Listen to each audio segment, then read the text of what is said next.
E meu pai, então, queria aprender a fazer a leitura da música. E ele encontrou um senhor músico que morava na Mangabeira. Naquele tempo, ele cortava seringa, colhia o leite, defumava, tomava um banho, ia na Mangabeira, a pé, fazer 1 hora de aula de música. E 2 vezes por semana.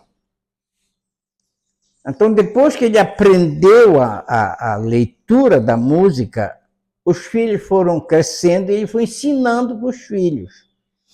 Então, os filhos depois aprenderam. Quase todos aprenderam.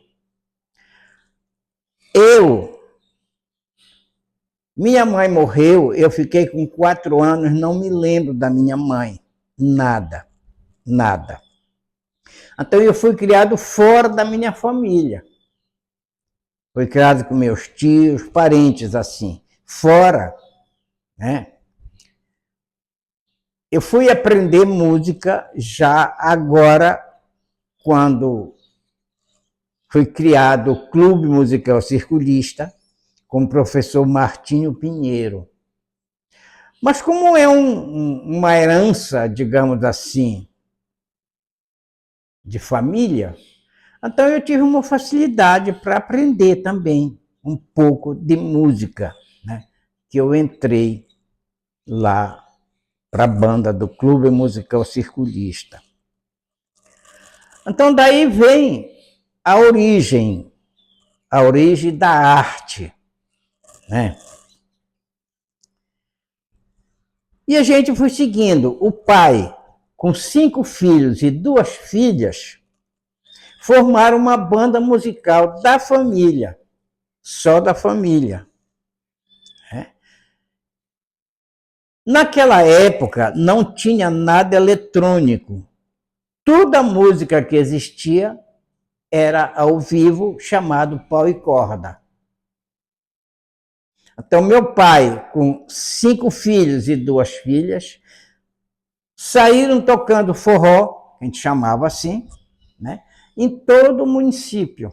Ficamos conhecidos em todo o município. De repente, por causa da arte da música,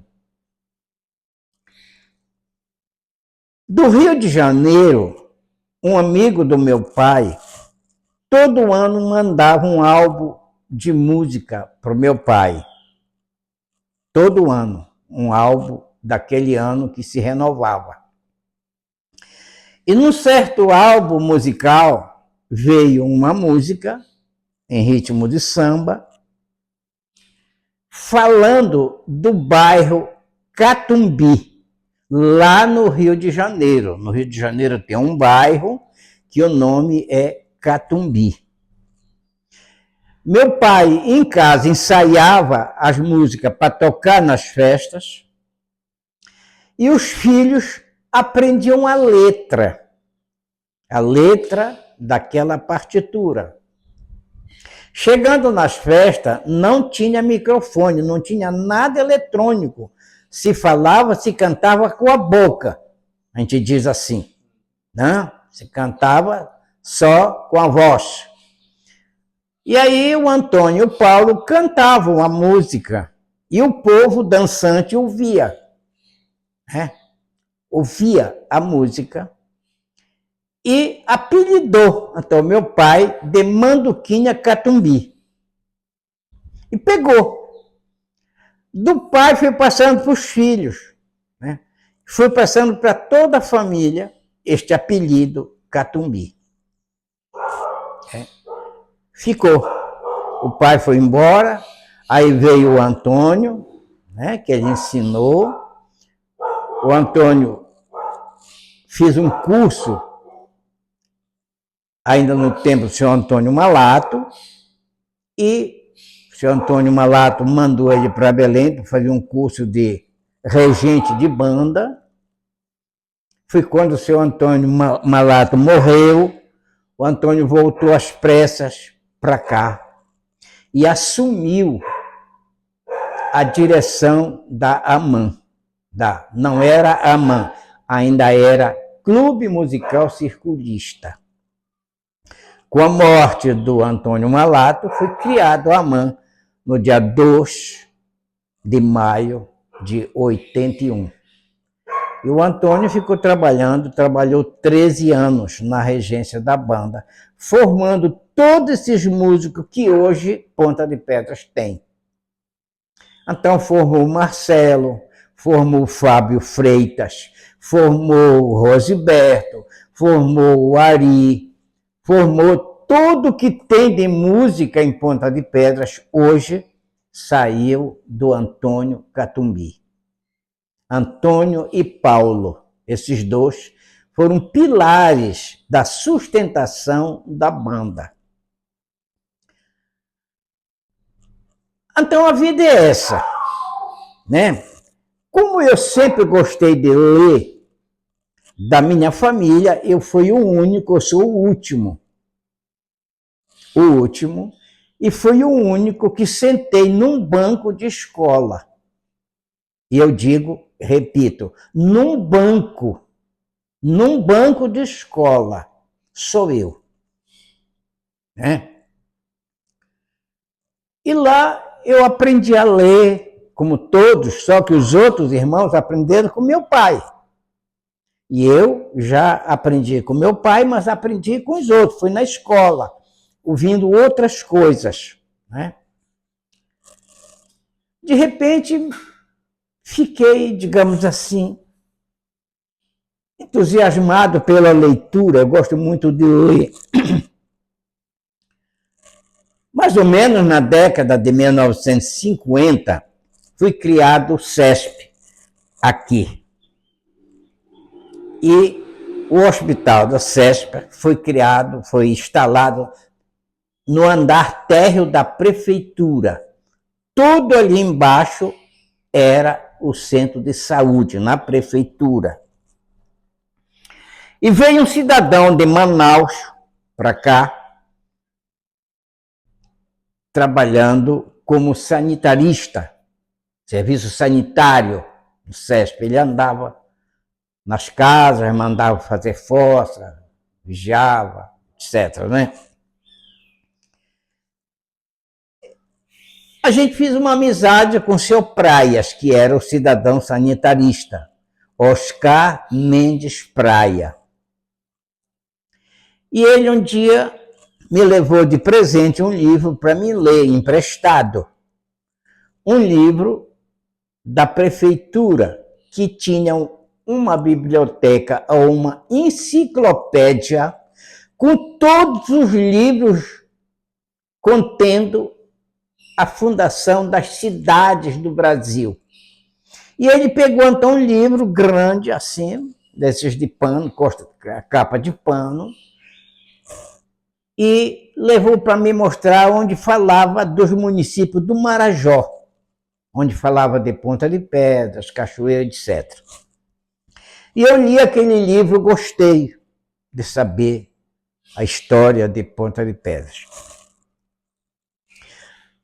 No dia 10 de setembro de 1999, 9 horas da noite, queimaram a prefeitura. Eu chorei, olhando de longe, ninguém jogou um copo d'água para amenizar o incêndio. A prefeitura ardeu. Naquela hora, quando a prefeitura queimava, a única coisa que me passou pela cabeça foi a lembrança daquele livro que eu tinha lido algum tempo atrás, que foi destruído, queimado, tudo o que a prefeitura tinha. Os registros, a vida de Ponta de Pedras, ardeu tudo, queimou tudo, perdeu tudo, a memória de Ponta de Pedras. Passado uns meses, começou a chegar gente comigo perguntando quem fez tal coisa, quem fez tal obra, quem abriu esta rua. Ninguém sabia. Aí veio na minha mente a ideia de começar a pesquisar. Aí eu comecei a escrever. Então, o motivo para me escrever foi a queima da prefeitura. Aí eu comecei a conversar com o outro, conversar com o outro, conversar com o outro, e colhendo dados que eles iam me contando, e eu fui formando as histórias. A necessidade me obrigou a me tornar um escritor, assim, do meu município. Então, eu tive a oportunidade de entrar no serviço da saúde, do qual eu sou aposentado. Então, naquele tempo, houve uma epidemia de malária aqui no norte, principalmente aqui em Ponta de Pedras, no Marajó, que morreu muita gente, muita gente. E eu entrei nessa campanha. Por sorte, ou por azar do destino, eu fui começar o meu trabalho de saúde no sul do Pará, lá em Marabá, na Serra Norte, Serra dos Carajás. Lá que eu comecei o meu trabalho. De lá eu vim trazendo casa por casa, descendo e tal, passando para outros municípios. Trabalhei em Marabá um tempão. Tomei conta do serviço de vacina, dei conta, sozinho lá em Marabá. Eu trabalhava de dia, de noite, eles estavam construindo a estrada para transportar o minério, e eles vinham me buscar à noite para me vacinar as famílias, os trabalhadores daquelas, eles chamavam rabo de gata. Era um grupo de maquinários que formavam na estrada, trabalhando. E eu trabalhava de dia na cidade de Marabá, vacinando, de noite eu ia para a estrada que eles vinham me pegar, para me vacinar aqueles trabalhadores isolados. Depois eu transferi para Capanema. E aí eu vim trazendo essa região aí todinho, até que eu pedi uma transferência para cá, para voltar para cá.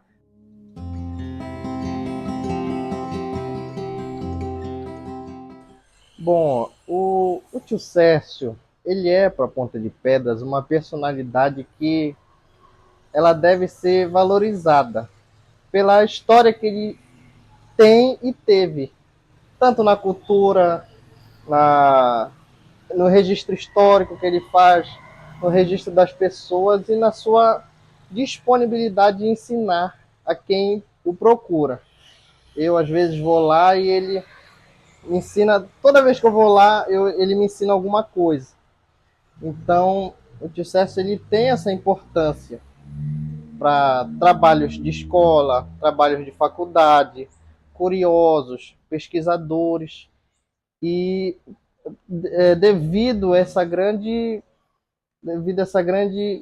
gama de recursos que ele tem, que ele possui, de falar da música como compositor de cordões, de músicas, de comédias, e como pesquisador, que ele lê muito, ele escreve muito, como escritor, que ele tem um livro dele, né, lançado, o Tucano Bico Bico, que a gente fez uma homenagem recentemente para ele lá na Escola Estermota, que ele foi, viu o trabalho dos alunos. Então, a importância dele para o município é essa. E quanto mais a gente puder valorizar, melhor, porque ele é útil, ele tem dentro da sua memória muita coisa que muitos não viveram ou muitos não registraram, e que ele sim registrou, que ele anotou. Então é mais ou menos isso.